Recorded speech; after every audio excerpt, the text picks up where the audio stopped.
कि हम जिन भगवानों की भक्ति करना चाहते थे और जिनको हम सुखी मानते थे उनकी ये हालत है, और जिन मंदिरों में हम जाकर पूजा करते थे वो स्थान क्या था।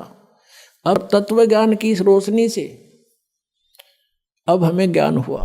अब जैसे कोई भी साधक है, क्योंकि ये आत्मा जब से भगवान से बिछड़ी है, कुछ ही समय के बाद इसको उसकी आवश्यकता महसूस होगी थी, और उसके बाद ये उसी दिन से प्रयत्नरत है, प्रयत्नशील है कि मुझे वो परमात्मा, वो सुख मिले जिसको मैं छोड़ के आई थी। तो यहाँ के इस झूठे सुख को इस काल ने आधार बता दिया। कबीर साहब कहते हैं, झूठे सुख को सुख कहे, ये मान रहा मन मोदे, ये सकल तबीना काल का भाई, कुछ मुख में कुछ गोद। झूठे सुख को सुख कहे। झूठा सुख क्या है? पुत्र हो जा, पुत्री होगी, एक कार हो, एक कोठी हो जा, और फिर कोई पोस्ट मिले, या तो कोई अधिकारी ऊंचा बन जाऊं, या फिर कोई एमएलए, एमपी, मंत्री, मुख्यमंत्री, प्रधानमंत्री बनूं, ये आशा रहती है। परमात्मा कहते हैं यहां 21 ब्रह्मांड में जिस तरीके से तू सुख ढूंढ रहा है, इस सुख नहीं है। और सुख भी कैसे होगा? जिन वस्तुओं को तू संग्रह करके प्राप्त करने की इच्छा से और संग्रह करता है वो सुखदायी नहीं है। निर्धन सोचता है धनवान सुखी, धनवान को सोपन में भी सुख नहीं है। उसका बहुत बड़ा व्यवसाय होता है, पता नहीं कहाँ घाटा हो रहा है, कहीं लाभ हो रहा है, रात और दिन उसी चिंता में, टेंशन में वो सो जाता है, नींद भी नहीं आती है, फिर उठ जाता है। अब धनवान सोचता है ये राजा लोग सुखी होंगे, मंत्री, मुख्यमंत्री, प्रधानमंत्री, एमएलए, एमपी, इनको स्वप्न में भी सुख नहीं है। क्योंकि जो एमएलए या एमपी बनता है वो बहुत से व्यक्तियों का नुमाइंदा होता है, और कोई ना कोई उसकी बाह पकड़ने रहे, चल मेरा काम कर।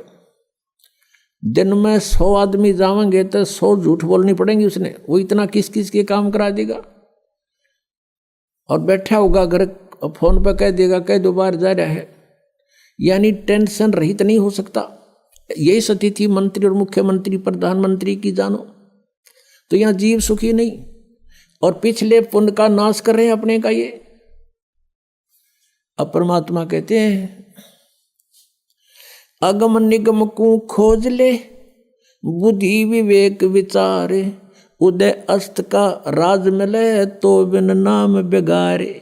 ओए होए, तुम तो एक एमएलए, एमपी, सरपंच बन गए, समकाक पीटन लग गए। कहते हैं उदय अस्त का राज तुम्हें दे दे, और यदि ये भक्ति तुम्हारे पास नहीं है तो तुम बेगार कर रहे हो। बेगार, बेगार की परिभाषा बताते हैं। एक समय एक टेम्पू वाला प्रतिदिन सवारी लेने आता था, वो एक दिन नहीं आया। अगले दिन उसके साथियों ने पूछा कि दूसरे जो टेम्पू वाले थे कि कल नहीं आया, क्या कारण था, कुशल तो है? उसने बताया कल मैं बेगार में फंस गया था। आज से 40 वर्ष पहले की बात है।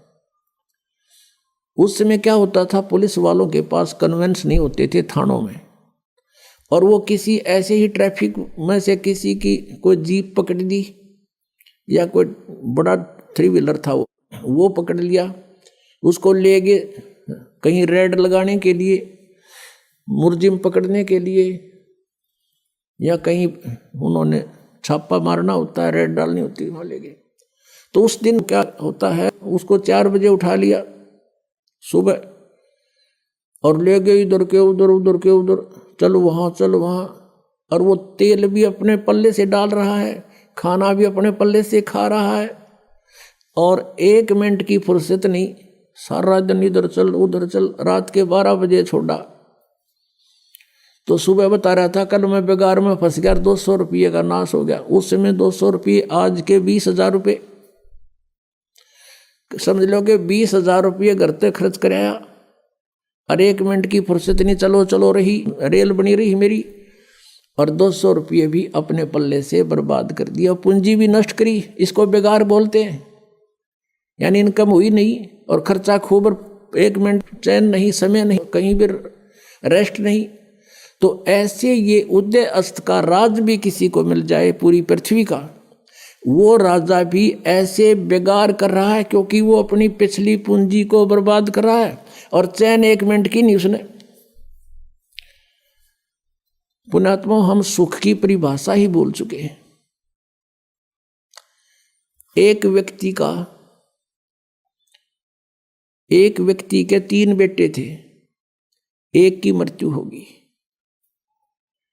अब वो रोए बेचारा, उसको सांत्वना देने के लिए आए। उनमें से एक व्यक्ति ऐसा भी था जिसका एक का पुत्र था और उसकी मृत्यु भी 3 वर्ष पहले, 4 वर्ष पहले हो चुकी थी। तो उन्होंने बताया, वो सांत्वना व्यक्त करने वालों ने, कि भाई अब कुछ नहीं बनने वाला, संतोष करो, देखो इसका इकलौता पुत्र था, वो भी मृत्यु को प्राप्त हो गया, इसने भी संतुष्टि कर ली, सब्र करो। उस व्यक्ति को जिसके 3 पुत्रों में से एक की मृत्यु हुई थी, राहत की सांस ली, रोना भी बंद कर दिया, और फिर क्या सोचता है कि हे भगवान, इससे तो मैं ही अच्छा हूं, इससे तो मैं ही सुखी हूं, मेरा तो 2 और बच गए हैं, इसका तो एक ही था और वही मृत्यु को प्राप्त। बताओ, इससे उसने क्या मिल गया? क्या वो लड़का जीवित हो गया? तो ऐसे हमने अपना इस सुख की परिभाषा बदलनी पड़ रही है मजबूरी में।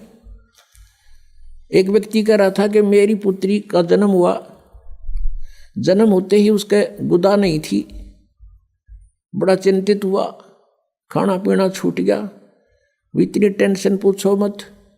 हम ले गए मेडिकल में, सरकारी हॉस्पिटल पीजीआई में, उन्होंने एडमिट कर ली लड़की, वहाँ देखा 4 केस और थे ऐसे ही, फिर मुझे संतुष्टि होगी, ओहो चलो ये और भी है ऐसे ही। बताओ उसकी लड़की का कौन सी गुदा लाएगी उनको देखने थे। तो ये हमने न्यू देख लिया, और दुखी है तो हमने कोई चिंता नहीं, हम भी दुखी हैं, तो वो दुख को सुख मान लिया। तो परमात्मा कहते हैं झूठे सुख को सुख है ये मान रहा मनमोद, और ये सकल चबीना काल का, और कुछ मुख में कुछ गोद। अब परमात्मा कहते हैं जहां तुम जिस लोक में और जिन स्वर्गों में तुम सुख खोजने चले हो, वहां सुख नहीं है। परमात्मा कहते हैं आगे गए ना बावड़े, रहते भी सब जान, बिन साहेब की बंदगी कहीं ठोर ठिकाना ना। कि जो पहले चले गए तुम्हारे यहां से, उन्होंने तो आके तुम्हें कुछ बताया ना, हमारी के बिरान मैटी हुई, और बाकी बच रही भी ऐसे ही चले जाएंगे। बिन साहेब की बंदगी भक्ति की तो ठोर ठिकाना ना। क्या बताते परमात्मा? जैसे मोती ओस का ऐसी तेरी आवे, गरीब दास करो बंदगी, भाई बहोर ना ऐसा दा।